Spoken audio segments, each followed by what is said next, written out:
KPH Tracker. Alam mo ba kung saan ang lugar na ito? Ang daanan na animoy sungkaan na daan.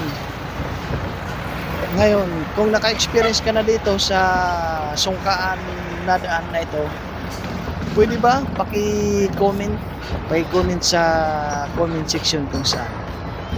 By the way, dito nga pala ito sa Pagbilao sa Quezon Province.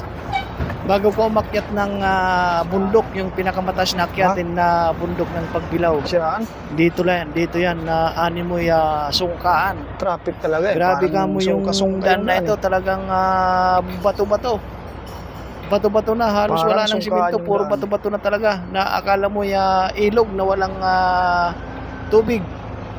Grabe yung daan na ito. Grabe ka bato-bato, tapos lubak-lubak. Talagang mabagal talagang takbo mo ito. Kaya yun, nag-traffic dahil sa sobrang sirang daan. Grabe talaga. Grabing ka lubak-lubak, ka bato-bato na daan na ito.